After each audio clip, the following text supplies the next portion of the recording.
우리 사랑하는 기쁜들교회 성도 여러분, 오늘은요 우리가 창세기 41장 이 요셉의 삶을 통해서 하나님의 복을 누리는 자의 삶이 어떠한지를 우리가 계속해서 좀 나누기를 원합니다.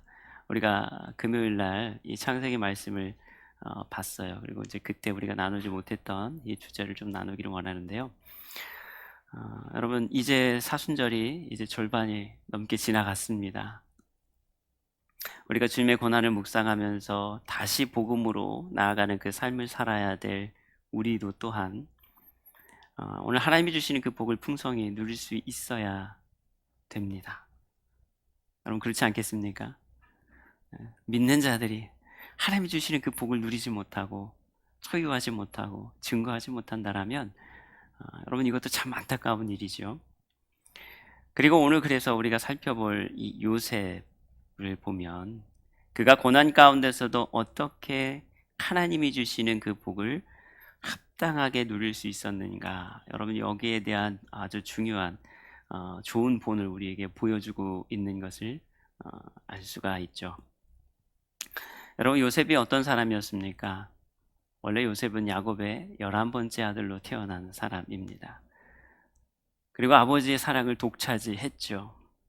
그래서 형들로부터 많은 미움을 받기도 했습니다. 그러다가 결정적으로 그가 꿈을 꾸었던 사건 때문에, 사실 그 꿈도 하나님이 주신 꿈이죠. 그 꿈 얘기를 했다가 더 형들한테 미운털을 박히게 되고 결국에는 형들에 의해서 애굽의 종으로 팔려가게 됩니다. 애굽에서 결국 노예가 돼서 주인에게 충성하지만 그 주인의 여주인의 모함 때문에 오히려 억울하게 감옥에 갇히게 되죠.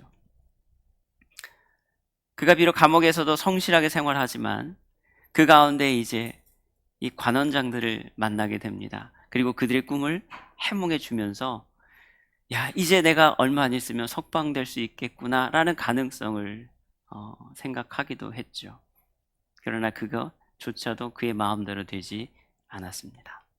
하지만 이제 하나님의 때가 되었을 때 오늘 바로의 꿈을 해몽해 주게 되고 오늘 그 꿈에 대한 대책까지도 다 준비토록 하는 것을 통해서 비로소 요셉은 하나님의 때에 애굽의 총리가 될 수 있었습니다. 오늘 성경은요, 요셉에게 하나님께서 함께 해주셔서 그가 형통했다라고 반복적으로 기록하고 있죠. 뿐만 아니라 오늘 하나님께서는요, 요셉으로 하여금 오늘 애굽에서 온 지면의 기근을 준비케 하셔서 결국 세상의 온 생명을 구원케 하시는 놀라운 일들을 이루셨음을 우리가 오늘 보게 됩니다. 오늘 우리는 그런 요셉의 모습을 보면서 하나님께서 왜 요셉이 복의 통로가 되게 하셨을까? 여러분, 이 부분을 우리가 오늘 한번 생각해 볼 필요가 있습니다. 자, 이것은 분명 우리가 앞에서 하나님께서 아브라함에게 약속하셨던 그 약속에 대한 성취의 과정을 우리에게 보여주는 것이기도 하죠. 처음에 하나님께서 아브라함에게 약속하셨던 것 중에 하나가 뭐가 있습니까? 너는 복의 통로가 되라라는 거였어요. 우리가 옛날 성경에서는, 개역 성경에서는 뭐라고 표현하냐면 복의 근원이 될지라 이렇게 표현하고 있잖아요. 하나님이 아브라함에게 주셨던 처음 약속 중에 하나는 뭐냐면 너는 복의 근원이 될지라, 다른 말로 하면 복의 통로가 될지라. 그러니까 너를 통해서 모든 민족이 복을 받고 너를 통해서 형통하게 될 것이다. 그럼 이 약속을 주셨잖아요. 근데 그 약속을 누가 이어받습니까? 이삭이 이어받았잖아요. 그리고 이삭이 그 축복이 야곱으로에게 갔고 그 야곱의 복이 이제 누구에게 넘어갑니까? 요셉에게 넘어가죠. 그리고 그 약속의 성취가 요셉을 통해서 나타나는 과정을 오늘 성경은 우리에게 보여주고 있습니다. 자, 그렇다면 오늘 우리는 왜 하필 그러면 요셉이었을까? 라는 거예요. 여러분, 야곱에게는요 12아들이 있었습니다. 요셉 앞으로도 몇 명의 아들들이 있었어요? 10명의 아들이 있었잖아요. 왜요? 요셉이 11번째니까, 그죠? 자, 그런데 그 10명의 아들들 가운데 오늘 하나님의 약속을 성취하고 그것을 준비하고 그것을 이루어간 사람은 요셉이었어요. 왜 하나님께서 요셉을 택하셨을까? 물론 여기에는 하나님의 주권적인 역사가 당연히 포함되어 있습니다. 그래서 하나님 왜 저 사람 택했어요? 여러분, 우리는 따질 수는 없어요. 왜요? 그건 하나님의 주권적인 선택이에요. 하나님이 그냥 택하시는 거예요. 하나님의 권리입니다. 그 사람 택했다고 해서 우리가 탓할 수는 없죠.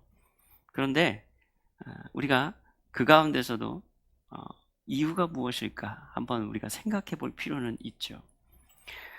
더 중요한 것은 뭐냐면 오늘 요셉 또한 복을 받기에 합당한 삶의 모습을 우리에게 보여주었다라는 사실이에요. 오늘 이 시간 우리도 또한 그러한 요셉과 같은 복을 받기에 여러분 합당한 삶을 통해서 오늘 하나님이 우리에게 주시는 참된 복이 있어요. 그 복에 여러분 통로들이 될 수 있는 우리가 되기를 주님의 이름으로 축복합니다. 자, 오늘 그 첫 번째 시간인데요. 요셉은요, 흔들리지 않는 믿음을 소유한 사람이었다라는 거예요. 자, 요셉이 17살에 형들에 의해서 노예로 팔려갑니다. 억울하게 팔려갔죠. 그리고 나서 바로 왕의 앞에 설 때가 나이가 30세였다. 성경은 이렇게 기록하고 있어요. 그러니까 대략 한 13년 동안을 노예와 죄수의 신분으로 억울하게 살았던 사람이 요셉이죠. 사실 그에게 있어서는요, 오늘 자신이 지은 죄에 비하면 사실은 너무 과하고 억울한 상황이었을 거예요. 왜요? 특별히 많이 잘못해서 그 오랜 시간을 고생할 일이 아니었잖아요. 그 과정에서 이 보디발의 아내의 사실 억울한 모함도 있었음을 우리가 보게 됩니다. 자, 뿐만 아니라 이제 술 맡은 관원장의 도움이 이제 그가 요셉의 도움을 통해서 복직을 하게 됐음에도 불구하고 그가 그 사실을 다 잊어버리는 바람에 2년이 넘는 시간 동안 헛된 기대를 하면서 요셉은 계속 감옥 안에 있었어야만 했습니다. 이후에 바로의 꿈을 해석해주고 총리가 되었을 때에도, 그런데 여러분 모든 상황이 끝난 것은 또 아니었어요. 왜 그랬냐면 사실 왕족이나 귀족도 아닌 지금 이방인이었잖아요. 그 젊은이가 갑자기 애굽의 총리가 돼버린 거예요. 저 밑바닥에 보이지도 않던 사람이 갑자기 애굽의 두 번째 서열로 올라가 버린 거죠. 여러분, 애굽에서 목축은요, 가증이 여김을 당하는 직업이었습니다. 우리가 나중에 창세기 46장에 보면 그 내용이 나오죠. 그래서 야곱의 자기 가족들 다 불러올 때도 바로 앞에 서게 되면 직업 물어볼 텐데 그러면 목축하는 자라고 하십시오. 이렇게 얘기하잖아요. 왜요? 애굽인들은 그것을 가증이 여기는, 그러니까 좀 깊이 하는 직업으로 생각하고 있었다라는 거예요. 목축이 주요한 일이었던 히브리인 청년 이 요셉에게 있어서는 그러니까 멸시받을 만한 여러분 그러한 조건일 수밖에 없었던 것이죠. 더군다나 요셉은 노예였어요. 죄인의 신분이기도 했습니다. 비록 그의 지혜와 해몽이 오늘 바로의 왕과 신하들에게 좋게 여겨지긴 했지만 사실 그 생각이 언제 여러분 생각이 변할지 모를 상황이기도 했어요. 여러분 다니엘도 생각해 보세요. 다니엘도 마찬가지잖아요. 다니엘의 능력이 탁월해서 그렇게 왕에게 택함 받아서 여러분 쓰임 받다 보니까 꼭 누가 생깁니까? 시기하고 질투하는 세력들이 생겨나잖아요. 그래서 다니엘을 어떻게든 죽이려고 모함하는 사람들이 생겨났던 것을 보게 되죠. 그러니까 여러분 요셉의 상황도 사실 그렇게 썩 좋지도 않았어요. 더욱이 오늘 요셉이 해몽했던 그 바로의 꿈이요, 만약에 요셉이 해몽했던 대로 실제로 그것이 실현되지 않으면 어떤 문제가 벌어집니까? 더 심각해질 수 있는 거예요. 왜요? 요셉이 사기꾼이 돼버리는 거예요. 그렇잖아요. 7년의 풍년 이후에 또 7년의 흉년이 만약에 오지 않는다라면 그가 지금까지 준비하고 그 일을 하고 그 위치에 있어야 될 이유가, 존재 이유가 더 이상 없어져 버리는 거예요. 그러니까 아직은 그 자리가요, 안전한 자리는 사실 아닌 거예요. 만약에 어떻게 될지 모를 수 있는 상황이 되는 거죠. 또한 7년의 이 풍년 기간도요, 그에게 있어서는 결코 사실은 좋은 상황이다라고만은 말할 수가 없었다라는 거예요. 왜 그러냐면 사람들이 몇 년 동안 그 풍족함에 여러분 취하다 보면 결국 어떤 생각을 하게 될까요? 곡식을 거두고 저장하는 그 행위가요, 어느 순간에 귀찮아질 수 있어요. 왜요? 하루, 한 해, 두 해는 여러분 그럴 수 있지만 7년 동안 계속 풍년이 계속되다 보면 사람들이 점점 어떤 생각을 갖습니까? 하다가 꼭 이렇게까지 해야 돼? 이렇게 농사가 잘 되는데? 이렇게까지 꼭 저장하고 뭐 7년씩이나 기다려야 돼? 여러분 이럴 필요가 꼭 있을까라는 생각을 하게 될 가능성도 높았다라는 거예요. 그렇게 무의미한 수고로 여겨지고 반발할 가능성들도 있었다라는 거예요. 왜 그렇습니까? 사람의 심리가 여러분 그렇잖아요. 여러분 생각해 보세요. 사람들이요, 평안하고 풍족한 삶을 만족하면 만족할수록 어떻게 살기 쉽냐면, 여러분 우리는 은혜를 쉽게 잊어버린다라는 거예요. 실제로 가나안 땅의 그 풍족함이요, 이스라엘 백성들로 하여금 신앙의 타락을 이끌어 가잖아요. 풍족하다 보니까, 더 많이 풍족함을 찾다 보니까 자꾸 하나님이 아니라 다른 걸 찾게 됐잖아요. 혹시 이방신도 같이 섬기면 더 부자 될 수 있을까? 더 잘 살 수 있을까? 쟤네들이 저렇게 잘 사는 것은 저 신 믿기 때문이 아닌가? 저렇게 나도 해봐야 되나? 여러분 이것이 그들의 믿음이 잃게 되는 결정적인 일들 가운데 하나였음을 우리가 보게 됩니다. 여러분 신명기 그래서 27장 47절로 48절 말씀도 우리에게 이렇게 말씀하는데요. 내가 모든 것이 풍족하고도 기쁨과 즐거운 마음으로 내 하나님 여호와를 섬기지 아니함으로 말미암아 내가 줄이고 목마르고 헐벗고 모든 것이 부족함 중에서 여호와께서 보내사 너를 치게 하실 적군을 섬기게 될 것이니 그가 절 멍에를 내 목에 메워 마침내 너를 멸할 것이라. 여러분 이 말씀이 어떤 말씀이냐면 이스라엘 백성들이요 너무 풍족한 상황 가운데 만족하면서 자족하고 있는 거죠. 그러다 보니까 그 풍족함에 그냥 빠져버린 거예요. 그래서 자기들이 죄를 짓고 있는 것도 깨닫지 못하고 있는 거죠. 그런 상황 가운데 있을 때 그 풍족한 가운데서 너희가 깨어있음에 대한 경고의 말씀을 지금 하나님께서 주고 계시는 거예요. 여러분 다윗도 언제 범죄했어요? 가장 평안할 때. 전쟁 중인데도 왕은 왕궁에서 한가하게 낮잠 자면서 마음 편히 그냥 거닐고 있을 그때, 여러분 그때 큰 범죄를 짓게 되죠. 자, 그런데 오늘 요셉은요 사실 그러한 유혹이 있을 수 있었잖아요. 그렇게 그간 고생하다가 드디어 내가 애굽의 총리가 됐어요. 권력을 손에 쥔 거예요. 그러면 보통 우리가 되면 어떨까요? 하고 싶은 거 하고 싶겠잖아요. 그죠? 이제 나를 좀 괴롭히던 인간들 좀 어떻게 좀 해보고 나 하고 싶은 거 좀 하고. 그런데 오늘 요셉은요 그런 유혹에 빠지지 않습니다. 그가 7년의 분량 동안에요 열심히 곡물들을 각 성읍에 쌓아둡니다. 그는 그가 얻은 권세를 가지고요 교만하거나 나태해지지 않습니다. 애굽 온 땅을 순찰합니다. 그리고 열심히 자기가 맡겨진 그 사명을 감당합니다.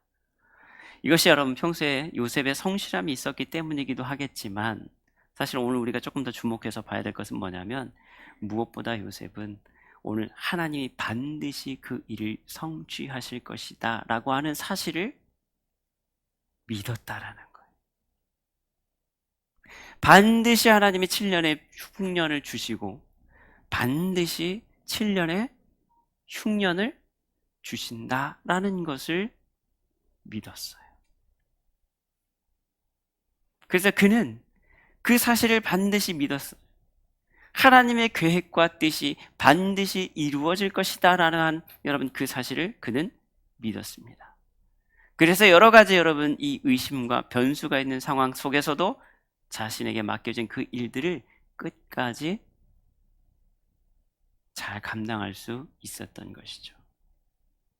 여러분 우리가 앞에서 창세기 사건 가운데 또 어떤 사건을 봤냐면 노아가 하나님의 명령으로 방주를 만드는 사건을 여러분 살펴봤던 적이 있어요. 기억나시죠? 노아를 통해서도 우리가 이 믿음을 잘 확인할 수가 있는데요. 자, 노아가 600세 되던 해에 여러분 홍수의 사건이 일어나게 되죠. 그런데 하나님이 노아에게 방주를 만들라라고 명령하신 그 때는 언제냐면 그보다 훨씬 전입니다. 그래서 제가 조금 더 자료를 찾아보긴 했는데요. 근데 이 학자들마다 노아가 방주를 만든 기간이 얼마냐 가지고 조금 논쟁들이 있습니다. 왜냐하면 처음에 하나님이 그 심판을 예고하시고 사람들에게 유예 기간을 준 것은 120년이었어요. 창세기에서 우리가 좀 착각하는 거, 어떤 분들은 또 인간의 수명이 120세라고 얘기하는 것은 이제 그 부분을 가지고 얘기하기도 하는데, 사실 그 120세 그것은 인간의 수명을 제한하는 것이 아니라 하나님의 심판의 유예 기간이 120년이었어요. 그러니까 홍수로 심판하시기까지 하나님이 기다리시는 때가 언제였냐면 120년 기다리셨다는 거거든요. 그러니까 그 말의 뜻은 뭡니까? 심판의 예고가 최소한 120년 전에 먼저 있었다라는 거죠. 그리고 나서 그 다음에 어떤 일이 일어나냐면 노아에게 또한 그 방주를 만들라 명령하십니다. 그래서 대부분 사람들이요, 그 방주를 만들라라는 이야기를 처음 들었을 때가 언제냐라고 보면 노아가 처음에 아들을 낳고 난 이후일 것이다. 그리고 본격적으로 만든 것은 아마 그 중간에 성경의 내용들을 우리가 좀 유추해 볼 때 그 아들과 며느리들이 있었던 그때부터 아마 시작됐을 것이다 라고 봅니다. 그래서 대략적으로 그 방주를 만든 기간이 대략 어떤 분들은 70년에서 80년까지 보는 사람도 있어요. 방주를 만드는데. 근데 또 다른 우리가 성경이 아닌 외경에서는요, 좀 기간을 좀 짧게 보기도 합니다. 그래서 외경 어떤 데서는요 5년, 6년 이렇게 보기도 해요. 그런데 그 부분에 대해서 또 어떤 이 건축하는 목수 출신 어떤 분이 실제로 그 방주를 만들어 봤대요. 그랬더니 대략 5년 걸렸대요. 근데 여러분, 그분은 장비 가지고 만든 거잖아요. 그죠?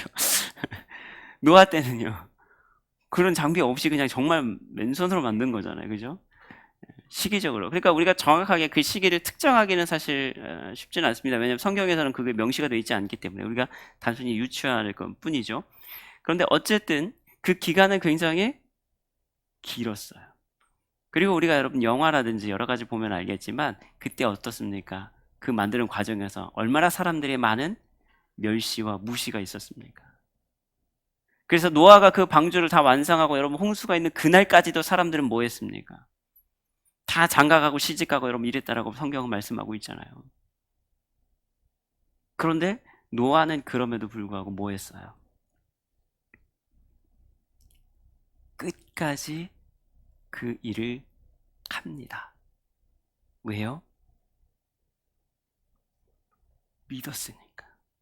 왜요? 반드시 그 일이 일어날 것을 믿었으니까. 그래서 히브리서 11장 7절은 이렇게 말씀합니다. 믿음으로 노아는 아직 보이지 않는 일에 경고하심을 받아 경외함으로 방주를 준비하여 그 집을 구원하였으니 이로 말미암아 세상을 정죄하고 믿음을 따르는 의의 상속자가 되었느니라. 아멘. 노아는요, 보이지 않는 일에 경고하심을 받아 경외함으로 방주를 준비했다. 다른 말로 하면 뭡니까? 당장 그 현상이 눈에 보이지 않아요. 당장 일어날지 안 일어날지 전혀 예상할 수도 없는 일이었어요. 그런데 딱 하나, 노아는 하나님의 그 말씀을 믿었어요. 보이진 않지만 믿었어요. 그게 반드시 될 것이다. 사랑하는 우리 기쁜 교회 성도 여러분, 오늘 우리의 흔들리지 않는 믿음만이 하나님을 기쁘시게 할 줄로 믿습니다. 믿음을 따르는 의의 상속자가 될 수 있다라는 거죠. 우리의 상황과 우리의 환경에 여러분 우리의 마음을 빼앗기지 않고 오늘 오직 하나님이 이루실 그 일들을 우리가 기대하면서 오늘도 믿음으로 오늘 하나님이 주시는 그 풍성한 복을 누리는 우리 모두가 될 수 있기를 주님의 이름으로 축복합니다. 요셉도요, 그걸 믿었어요. 보이진 않았지만, 당장 이루어진 건 아니지만, 그러나 끝까지 그 믿음으로 그 일들을 감당해 갔습니다. 두 번째로 요셉은요, 하나님을 잊지 않는 감사의 사람이었다라는 거예요. 요셉은 자신이 잃었던 많은 것들을요, 바로 왕을 통해서 회복하게 되죠. 그래서 형들에 의해서 벗겨졌던 그 채색 옷, 아버지의 사랑을 상징했던 그 옷이 벗겨지는 그 아픔을 그가 경험했지만, 이제 바로 왕이 다시 자기에게 입혀주는 그 세마포 옷, 세마포 옷은요, 굉장히 고급 옷이었어요, 당시. 이후에 여러분 제사장들이 입는 옷이기도 했잖아요. 노예요 종이었던 신분이요, 이제 애굽의 두 번째로 높은 지위에까지 오릅니다. 바로의 인장 반지, 금사슬을 목에 겁니다. 버금술에 그것을 타게 되죠. 제가 금요일에 말씀드렸죠. 여러분, 버금술에는 왕의 두 번째 수레, 버금가는 수레, 그죠? 우리말로 좀 어렵게 번역을 해놨지만 왕이 타는, 그러니까 두 번째 수레예요. 그러니까 그만큼 그의 신분이 왕 바로 다음이다라는 것을 보여주는 신분 상승의 표현 가운데 하나라고 말씀드렸어요. 자, 그러면서 요셉의 이름도 바뀝니다. 그의 이름이 사브낫 바네아로 이름이 바뀌게 되죠. 바로 이 사브낫 바네아는 하나님이 말씀하시니 그가 살리라 라는 뜻을 가지고 있다라고 말씀을 드렸어요. 그러면서 그가 온의 제사장의 딸과 결혼합니다. 결국 여러분, 이것은 무엇을 뜻하냐면 요셉의 신분의 상승을 뜻하는 거예요. 그가 이제 애굽 백성의 하나가 됨을 또한 선언함과 동시에 안정적인 신분을 확보하게 되었음을 우리에게 보여주고 있는 겁니다. 바로와 신하들에게까지도 그가 좋게 여김을 받게 되죠. 그런데 중요한 것은 그가 그런 좋은 위치, 높은 위치, 안정적인 지위 가운데 여러분 머물게 됐음에도 불구하고 그는 하나님을 잊지 않았다라는 거예요. 하나님을 잊지 않아요. 자기의 정체성이 무엇인지를 잊지 않습니다. 버리지 않아요. 여러분, 이게 굉장히 중요합니다. 그걸 우리가 오늘 어떻게 알 수 있냐면요, 오늘 그에게 하나님께서 두 아들을 주셨을 때 오늘 그가 아들들의 이름을 짓는 것을 통해서 우리는 볼 수 있죠. 그 아들들의 이름을 통해서 그가 하나님께 감사함을 드러내는 것을 우리가 오늘 보게 됩니다. 자, 오늘 첫째 아들 이름이 므낫세라고 나오죠. 므낫세의 이름의 뜻을 오늘 성경은 뭐라고 표현하고 있습니까? 하나님이 내게 내 모든 고난과 내 아버지의 온 집 일을 잊어버리게 하셨다. 여러분, 므낫세의 이름의 뜻은, 그러니까 이 이름의 의미가 담겨져 있는 거예요. 그러니까 잊게 하는 자라는 뜻을 가지고 있어요. 므낫세라고 하는 이름 자체가. 그러니까 지금 내가 애굽에서 이제까지 겪어왔던 많은 고난들이 있어요. 심지어 과거에 내가 아버지 집에서 당했던 핍박들, 형들에 의해서 이렇게 여러분 지금 팔려오게 되는 그 모든 과정들, 여러분 이 모든 핍박들을 하나님께서 어떻게 하셨다라는 거예요? 잊게 하셨다라는 거예요. 사실 엄밀하게 얘기하자면 여러분, 잊게 했다라기보다는 뭡니까? 거기에 대한 보상을 해주시는 거죠. 이 므낫세라는 아들을 통해서, 여러분 그 아들을 통해서 누리는 기쁨을 통해서 과거에 대해 고통과 아픔이 덮여지는 거예요. 회복되는 거죠. 자, 둘째 아들의 이름은요, 에브라임입니다. 자, 에브라임의 이름은 뜻은 뭘까요? 하나님의 나를 내가 수고한 땅에서 번성하게 하셨다. 그러니까 에브라임의 원래 뜻은 뭐냐면 두 배의 열매를 뜻하는 의미를 갖고 있어요. 그러니까 하나님께서 자신이 수고한 그 애굽 땅에서요, 자기가 이렇게 번성하도록 잘 되도록 해주셨다라는. 그러니까 이 므낫세와 에브라임의 이름에는요, 뭐가 담겨 있습니까?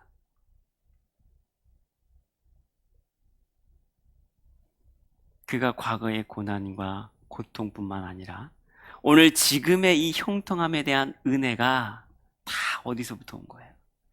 하나님께로부터 비롯되어 있음을 그가 잊지 않고 감사하는 지금 그 신앙의 고백을 하고 있는 거예요. 아들의 이름을 통해서. 그리고 또 하나는요, 자기는 이름을 새로 받았잖아요. 그러니까 애굽식 이름을 또 받은 거잖아요. 그런데 자식들의 이름은 다시 히브리식으로 그렇게 줘요. 이제 애굽에 속했잖아요. 애굽 백성으로 여러분 동화될 수 있잖아요. 그만큼 신분이 상승됐고 보장을 받잖아요. 자식들 이름도 애굽식으로 지을 수 있었어요. 그런데 어떻게 졌어요? 다시 히브리식으로 져요. 그러면서 하나님의 은혜를 아이들의 이름을 통해서 고백합니다. 감사의 고백이 담겨 있는 거예요. 여러분, 이처럼 감사는요, 그냥 갑자기 그냥 훅 기분에 따라서 나오는 것이 아닙니다. 오늘 요셉이 자녀들의 이름을 통해서 하나님께 감사를 표현할 수 있었던 것, 그래서 그가 오늘 지금까지 힘겨웠던 그 고통의 세월을 보내면서도 그 순간마다 그가 뭘 잊지 않았느냐? 하나님을 잊지 않았기 때문이에요. 매 순간순간 하나님이 기억하고 하나님이 함께 하심을 그는 날마다 경험했기 때문입니다. 고통의 기억, 상처, 여러분 그 자체를 우리는 없앨 수는 없죠. 기억상실증에 걸리지 않는 이상, 우리 드라마에서 종종 등장하는 것처럼 여러분 그렇게 여러분 잊지 않는 이상은 사실 그것을 없앨 수는 없어요. 그러나 우리는 그 상처보다 더 큰 위로와 기쁨을 통해 능히 이겨낼 수는 있습니다. 견뎌낼 수가 있죠. 여러분 감사가 우리의 삶을 그렇게 변화시켜 줄 줄로 믿습니다. 성경에서 감사의 글에서 또 다른 인물, 위대한 인물 가운데 우리가 하나를 또 찾자라면 여러분 누가 있습니까? 다윗 왕이 있잖아요. 다윗 왕을 빼놓을 수가 없죠. 왜 그렇습니까? 그는 목동이었을 때도요, 기름 부음을 받고 또 사울 왕의 쫓김을 받는 가운데서도 또 이스라엘의 왕이 되었다가 나중에 자식에 의해서 또 쫓김을 당할 때도요, 모든 상황 가운데서도 누구보다 하나님께 감사의 고백을 가장 많이 한 사람이. 그래서 우리가 시편을 보면 다윗의 시편이 거의 대부분이잖아요. 그리고 그 가운데도 보면 고통 가운데에서 그가 고백했던 그 감사의 고백들이 얼마나 많은 것들을 우리가 살펴봅니다. 자, 시편의 고백에 담긴 그의 감사의 내용들, 그 부분을 통해서 그가 얼마나 감사의 삶을 살아왔는지를 우리가 알 수 있는데요. 특별히 우리가 가장 잘 아는 시편 23편. 근데 여러분 4절 보면 이 고백을 하죠. 뭐라고 고백합니까? 내가 사망의 음침한 골짜기로 다닐지라도 해를 두려워하지 않는 것을 주께서 나와 함께 하심이라. 주의 지팡이가 막대기가 나를 안위하시나이다. 여러분 다윗과 같이 사망의 음침한 골짜기를 그렇게 많이 다닌 사람이 과연 또 얼마나 있겠습니까? 그럼에도 불구하고 그가 해를 두려워하지 않는다라고 고백합니다. 사실은 이것이 다윗의 가슴에 감사가 담겨져 있는 고백이죠. 우리가 날마다 감사해야 되는 분명한 이유가 바로 여기에 있음을 보여줍니다. 여러분 그렇습니다. 우리가 감사할 수 있는 이유, 그것은 오늘도 주님이 우리와 함께 하시기 때문입니다. 그런데요, 꼭 문제가 여기에 있잖아요. 어떤 문제가 있습니까? 우리가 종종 그 사실을 잘 잊고 산다라는 거예요. 여러분 오늘도 우리 옆에 계신 분들 얼굴 한번 살짝 한번 이렇게 곁눈질로 한번 보세요. 오늘도 얼굴에 지금 감사가 좀 담겨 있는지, 아니면 오늘도 아침부터 이렇게 인상 쓰고 지금 어쩔 수 없이 여러분 있는지, 우리가 여러분 주님과 감사함, 함께 하심에 대한 그 감사를 오늘도 얼마나 잘 보이고 있습니까? 우리는 하나님의 함께 하심도 가장 가까운 사람들에게도 사실은 감사하지 못할 때가 참 많아요. 우리 옆에 계신 분들과 같이 한번 인사해 볼까요? 감사합니다.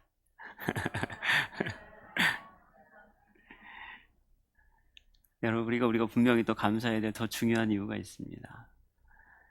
사랑하는 우리 기쁨의 교회 성도 여러분, 하나님은요 사모하는 영혼에게 만족을 주시고 줄인 영혼에게 좋은 것으로 채워주시는 분이십니다. 그 하나님이 지금 어디 계세요? 우리와 함께 하시잖아요. 근데 우리는 이걸 너무 잘 잊어버리고 살아요. 오늘도 여러분 그 은혜를 경험할 수 있기를 축복합니다. 오늘 우리와 함께 하시는 그 하나님께 그래서 감사드리며 또 가까운 사람들에게 감사하는 삶을 살아가는 것, 여러분 그것이 복을 누리는 자의 삶인 줄로 믿습니다. 감사로 제사를 드리는 자가 하나님을 영화롭게 할 수 있습니다. 오늘 시편 50편 23절 말씀, 감사로 제사를 드리는 자가 나를 영화롭게 하나니 그의 행위를 옳게 하는 자에게 내가 하나님의 구원을 보이리라. 오늘도 감사로 그렇게 하나님을 높여드리는 우리 모두가 될 수 있기를 축복합니다. 자, 마지막 세 번째인데요.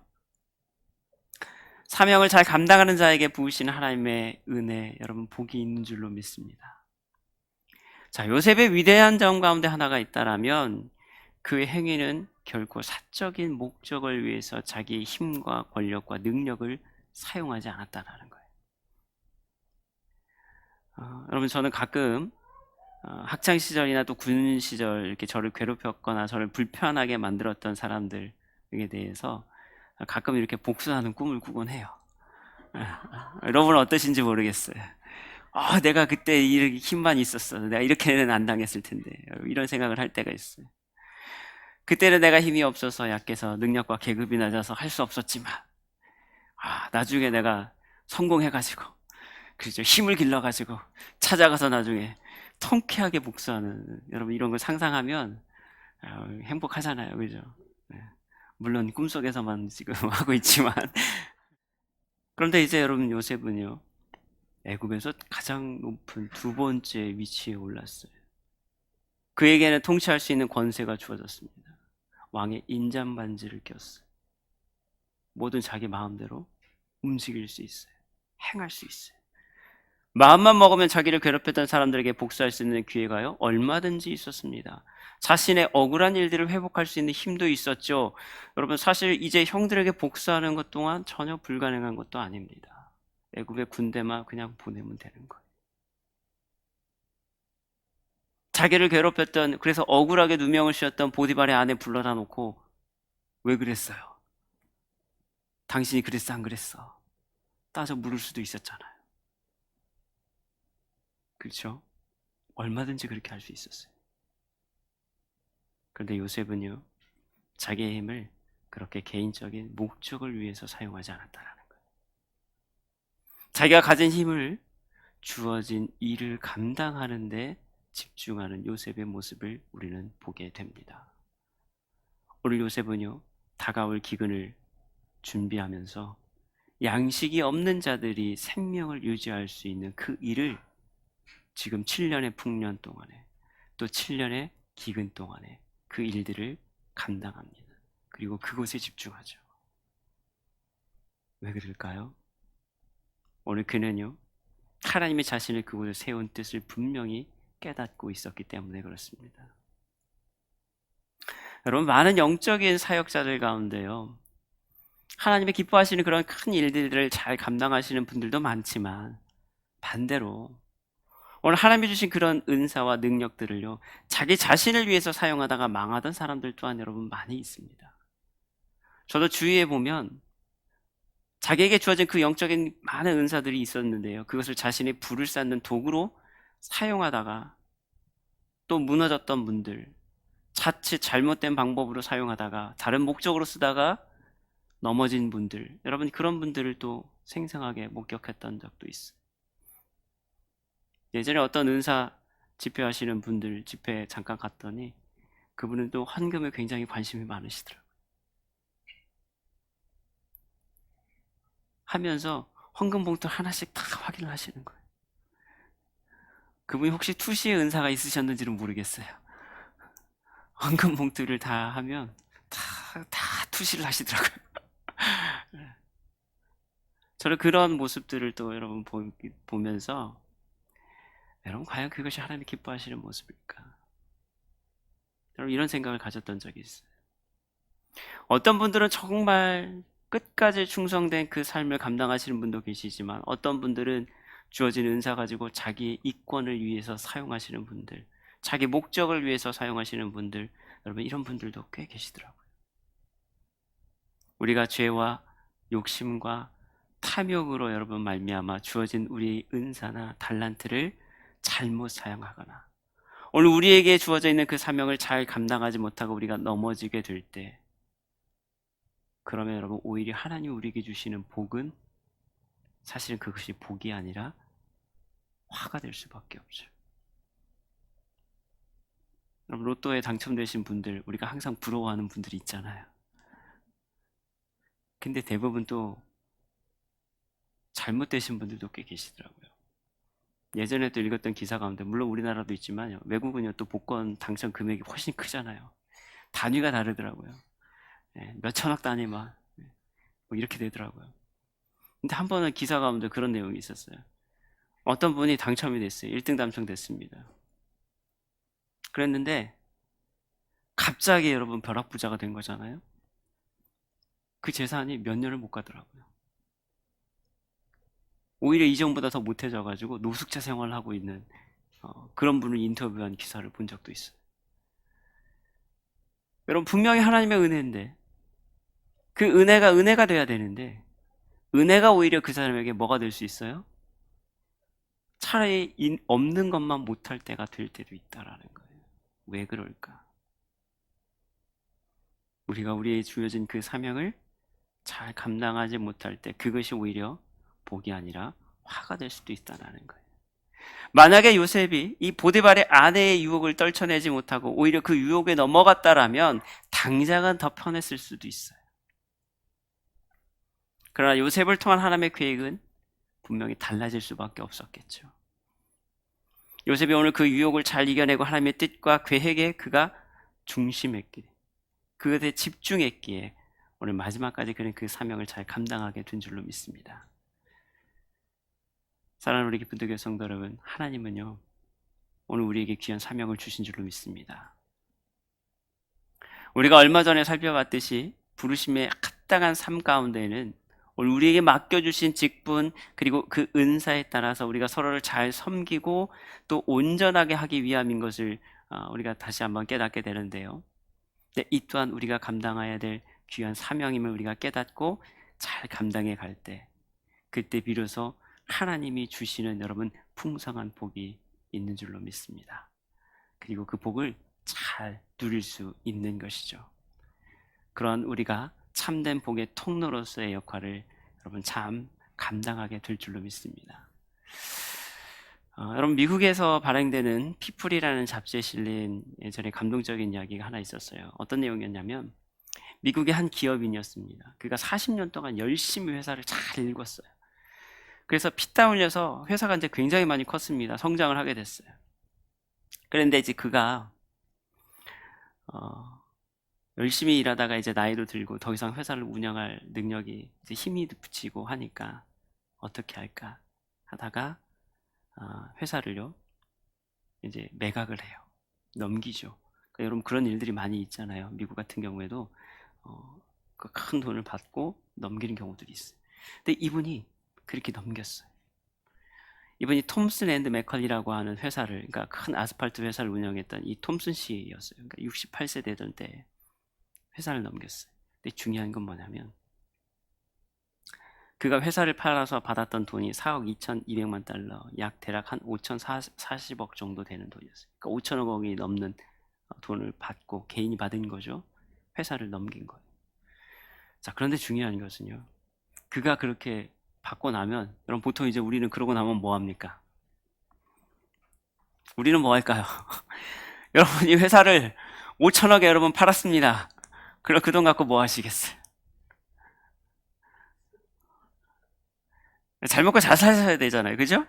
그렇게 하잖아요. 그렇게 해야 되죠. 근데 이분은 뭘 했냐면요. 그렇게 해서 회사를 팔고 나니까요. 그동안 회사에서 일하고 있던 모든 사원들에게 서열과 공로에 따라서 고르게 다 그 돈을 나눠줍니다. 다 나눠줘요. 더 감동적이었던 것은 뭐냐면 톰슨 씨 자신은 물론이지만요. 원래 이분의 세 자녀도 그 회사 직원으로 일하고 있었어요. 근데 보통 여러분 우리는 자식이 3명이 지금 회사에서 일하고 있으면 보통은 어떻게 합니까? 아예 회사를 그냥 자식한테 물려주거나 그 돈 받았다 하더라도 그 돈을 자식에게 주지. 그럼 그런 마음 안 들겠습니까? 그렇죠? 그런데요, 이 톰슨 씨는 어떻게 했냐면 제 자녀가 그 회사 직원으로 있었음에도 불구하고 똑같이 다른 직원들과 똑같이 금액을 나눠서 줬다는 거예요. 공로에 따라서 얼마나 회사를 위해서 열심히 일했는가 그거에 따라서 그냥 줬다라는 거예요. 내 자식이라서 많이 준 게 아니라 똑같이 다른 직원과 똑같이 그냥 그 돈을 나눠준 거예요. 그러면서 그 돈을 나누는 날은 아예 이분이 회사를 나오지 않았습니다. 왜요? 자기 눈치 볼까봐 회사 나오지 않고요. 자기의 감정적인 게 또 개입이 될까봐, 혹시 자기가 친한 사람한테 더 이렇게 더 주게 될 이런가봐 아예 나눠주는 날은 아예 회사 나오지 않고요. 회사 경리한테 전부 다 줘버린 거예요. 네가 알아서 나눠줘. 나오지 않았다라는 거예요. 생각지도 않은 큰 돈을 받게 되고 감격에 들떠 있는 사원들 앞에서 이분이 이렇게 이야기합니다. 저는 오늘 사원 여러분들에게 진심으로 감사를 드리지 않을 수 없습니다. 왜냐하면 지난 40년간 여러분들께서 저를 위해 애써주셨기 때문에 제가 오늘 수백만 달러의 배당금을 받게 되었기 때문입니다. 그러면서 인사말을 이렇게 맺었다는 거예요. 그게 끝이었어요. 그리고 한 사람 한 사람 다 악수하고 또 여러분 포옹하고 직원들이 다 감격해서 눈물을 흘리고, 그래서 몽땅 사원들에게 그 다 나눠져 갖고 사원들이 다 백만장자가 다 됐다라는 거예요. 전부 다. 여러분, 우리가 이야기를 들으면서 오늘 이러한 축복이 오늘 여러분 우리의 삶에도 있기를 축복합니다. 이런 축복을 나누는 우리 모두가 될 수 있기를 주님의 이름으로 간절히 기도드립니다. 여러분, 사명, 오늘 어떤 의미에서는요, 우리가 그리스도인으로 부름받은 그 사명 가운데 하나는 오늘 하나님의 나라와 일을 위해서, 그리고 우리가 서로를 잘 섬기는 그런 과정 가운데 또한 있는 줄로 믿습니다. 성도를 온전케 함이 우리의 사명이라고 한다면 우리가 서로를 섬기고 서로를 위해서 여러분 그 일을 감당해 갈 때 하나님이 우리에게 부어주시는 복이 있다라는 거예요. 그 일을 감당해 갈 때 여러분 받는 은혜가 있잖아요. 여러분 달란트 비유도 보세요. 뭐 5달란트나 뭐 2달란트가 됐던, 또 10달란트 10문화를 받았던 여러분 이러한 종들도 마찬가지고 주인이 올 때까지 충성하잖아요. 그랬더니 어떻게 합니까? 주인이 그에 맞는 대가를 주잖아요. 그렇죠? 오늘 여러분 이러한 은혜가 우리에게 있기를 축복합니다. 자, 고린도서 15장 58절입니다. 우리에게 이렇게 말씀합니다. 그러므로 내 사랑하는 형제들아, 견실하여 흔들리지 말고 항상 주의 일에 더욱 힘쓰는 자들이 되라. 이는 너희 수고가 주 안에서 헛되지 않을 줄 알매라. 우리가 주 안에서 여러분 열심히 힘쓸 때 하나님이 오늘도 우리에게 베풀어 주신 더 풍성한 복이 임하게 될 줄로 믿습니다. 그리고 그 복이 오늘 주위에 또한 나누는 축복의 통로가 될 줄로 믿습니다. 오늘도 그 자리에 서 있는 우리가 될 수 있기를 주님의 이름으로 간절히 기도드립니다. 기도하겠습니다. 할렐루야. 존귀와 찬양과 영광을 받으시기에 합당하신 하나님 아버지, 오늘 요셉의 모습을 통하여서 하나님의 복을 누리는 자의 삶이 어떠한지를 다시금 깨닫게 하시니 감사를 드립니다. 요셉의 억울하고 힘겨운 상황과 환경 가운데서도 흔들리지 않고 그가 담대한 믿음으로 하나님만을 바라볼 수 있었던 것처럼 오늘 우리도 그러한 흔들리지 않는 믿음을 주옵소서. 어떠한 상황과 환경 가운데서도 하나님을 잊지 않고 감사하는 삶이 되게 하시고 내 자신의 문제와 욕심보다 우리가 주어진 사명에 더 집중할 수 있는 거룩한 삶으로 나아가게 하여 주옵소서. 그래서 하나님이 주시는 그 풍성한 복을 이제 세상 가운데 나누며 증거하는 거룩한 삶을 사는 우리 모두가 되게 하여 주옵소서. 예수님의 이름으로 감사하며 기도드리옵나이다. 아멘.